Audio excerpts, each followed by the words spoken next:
नागौर कुंभ से वापस लौट रही बस में लगी आग में यहाँ पर एक व्यक्ति जला है। आपको बताते चलें कि कुंभ से स्नान कर नागौर लौट रही डबल डेकर बस में भीषण आग लगी। बस में सो रहे एक यात्री की जलकर मौत हो गई। मृतक नाम है पवन शर्मा, जो राजस्थान से नागौर के मुंडवा का बताया जा रहा है। थाना फिरोजाबाद के मटसेना के लखनऊ एक्सप्रेसवे पर यह हादसा हुआ है।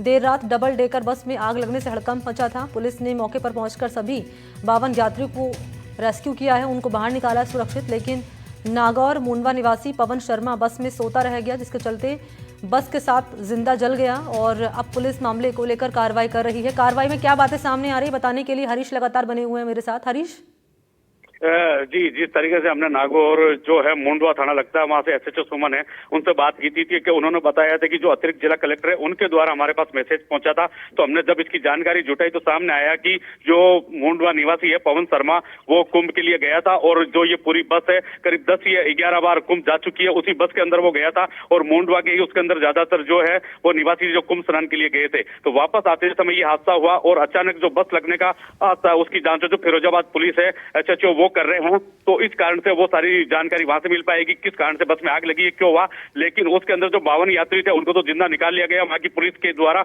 और जो ड्राइवर है जैसे ही उसको मालूम चला कि बस में आग लगी है, उन्होंने रुक के और बस से यात्रियों को निकाला। लेकिन एक जो यात्री है पवन शर्मा, जिसका नाम बताया जा रहा है, वो बस में सोता हुआ रह गया और बस ने जो है गहरी आग पकड़ ली। उस आग में वो भी चपेट में आने से तुरंत वहां जल गया। ऐसी सूचना जो है फिरोजाबाद पुलिस द्वारा बताई गई है नागौर पुलिस अधिकारियों को और प्रशासनिक अधिकारी को। जी, बहुत शुक्रिया आपका तमाम जानकारी के लिए हरीश। और अगली खबर कोटा से है, जहां पर कोचिंग छात्र हिमांशु राजपूत की मौत मामले में नया मोड़ सामने आया है। अब आशंका यह है कि छात्र ने प्रेम प्रसंग में सुसाइड किया था। हालांकि प्रेम प्रसंग में सुसाइड की पुलिस ने पुष्टि नहीं की है। 12 फरवरी को रेलवे ट्रैक पर हिमांशु राजपूत का शव मिला। दरअसल एनडीटीवी राजस्थान की पड़ताल में प्रेम प्रसंग में सुसाइड का एंगल सामने आया है।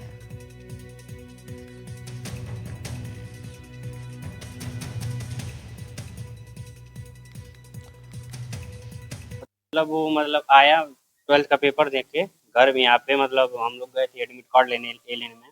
तो वो आया तो फिर रूम सफाई कर रहा था। तो मैं देखा, पूछा कब आए हो, तो बोला अभी आए हैं कानपुर से, चक्के से बता रहा था। फिर उसके बाद वो बंदा खाना वाना नहीं खाया। ये बंदा इसमें है, बोला कि खाना लेते आए। एक ही मेस में सब लोग खाते थे, तो बोला खाना लेते आए। वो बोला नहीं आज नहीं खाएंगे, और खाना वाना नहीं खाया। वो करीबन 9:20 पे यहाँ से निकल गया। नहीं, शाम में उसका हुआ है ना, 11:30 बजे के लमसम हुआ रात में। एनजीओ वाले चेक करने के लिए आए थे रूम में, तो मैं लाइब्रेरी में था। तो मुझे राजेश भैया, ये रूम मालिक, ने मुझे कॉल किया कि हिमांशु ना, उसको एलन वाले लेके आ रहे हैं, रूम पे जाओ, तुम देखो क्या हुआ है। तो मैं रूम पे आया तो यहाँ एनजीओ वाले आए, तो उसने फिर डायरेक्ट रूम में आए। फिर उसने रूम चेक करने लगा। फिर बाद में बताया कि ना वो अब नहीं रहे, उसने रात में ना डाकानी स्टेशन पे सुसाइड कर लिया। आने के बाद यही पूछताछ करा मैंने, कहा क्या बात है क्या नहीं। तो उन्होंने बताया कि हो सकता है लड़की से बात हो रही थी या उसके दोस्त से भी बात हो रही थी, तो हो सकता है उस बारे में कुछ बात हो। बाकी और तो उसका कुछ ऐसा था नहीं। 2 साल हो गए रहते रहते आसपास के, सब जानते, ऐसा नेचर भी नहीं था उसका। अच्छा सा व्यवहार था सबसे बातचीत करने में, और ऐसा कुछ लगता भी नहीं था कुछ ऐसा कदम उठा सकता है वो। 2023 मई समथिंग ऐसे मई जून से रह रहा है वो।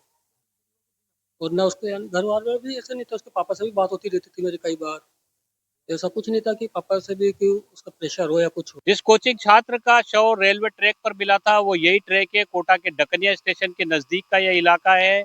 12 तारीख बुधवार रात को 11:30 बजे करीब जो है इस ट्रैक पर हिमांशु जो था छात्र, उसका शव मिला था। इस पूरे मामले में जो है एक एंगल जो निकल करके आ रहा है वो ये आ रहा है कि प्रेम प्रसंग से जुड़ा हुआ मामला हो सकता है, क्योंकि उसके जो साथी, जिसके पीजी में जो साथ रहने वाले लड़के हैं, वो जो बता रहे हैं उसके मुताबिक वो किसी से बातचीत किया करता था। हालांकि उसने उन साथियों से उस बात को शेयर नहीं किया, लेकिन ये भी बात सामने आ रही है कि किसी लड़की का जो है वो फोन किसी दोस्त के पास में आया था, जिसमें उसने कहा था कि हिमांशु कोई गलत कदम उठा सकता है। और इस तरह से जो अब क्योंकि पूरा का पूरा मामला हिमांशु की कॉल डिटेल से सामने आएगा, यानी उसके जो मोबाइल जो मौके से मिला है उससे सामने आएगा। लेकिन पढ़ाई से उसका जो है डिप्रेशन से, उसका पढ़ाई को लेकर के डिप्रेशन वाली बात जो है इस पूरे मामले में कहीं सामने नहीं आ रही, क्योंकि उसके जो साथ वाले कमरे में जो लड़के रहते हैं उनका कहना है कि जो हिमांशु था वो पढ़ाई में अच्छा था और 2 साल से कोटा में रह कर के नीट की तैयारी कर रहा था, उसके जो मार्क्स थे वो अच्छे आते थे। लेकिन जिस तरह से ये पूरा का पूरा घटनाक्रम सामने आया है, उसके बाद अब कोटा जीआरपी इस पूरे मामले में जांच कर रही है। कोटा में जो है बच्चों का पढ़ाई के प्रेशर को लेकर सुसाइड के मामले जो सामने आते हैं, उससे अलग ये मामला सामने आया है और इसमें जो है अब जांच का दायरा धीरे-धीरे जैसे आगे बढ़ेगा, वैसे ही जो है इसमें स्थिति साफ होगी। लेकिन परिजनों की ओर से कोई शिकायत दर्ज नहीं करवाई गई है। परिजन जो है डेड बॉडी लेकर के रवाना हो गए थे। परिजनों ने भी इस बात पर कोई जोर नहीं दिया है पुलिस से कि ये सुसाइड की वजह क्या रही। तो इस पूरे मामले में अब पूरा जो जांच है वो पुलिस के पास है। पुलिस जो है अब क्या इस पूरे मामले में खुलासा करती है, ये देखना होगा। लेकिन जो बात सामने आई है, जो उसके साथी जो स्टूडेंट्स से बात की है, तो उसमें जो बात सामने आई है, उसमें कहीं न कहीं वो जो बच्चे हैं, उनको भी इस बात का अंदेशा है कि उसका जो है कोई प्रेम प्रसंग का मामला चल रहा था और इसी के चलते उसने जो है ये आत्मघाती कदम उठाया। और जिस वक़्त वो जो ये कदम उठाने जा रहा था, उस वक़्त भी वो जो है फ़ोन पर किसी से बातचीत कर रहा था। उससे पहले भी उसने जो है कुछ देर फ़ोन पर बातचीत की थी। कोटा से सहयोगी हेमंत जोशी के साथ शाकिर अली, एनडीटीवी।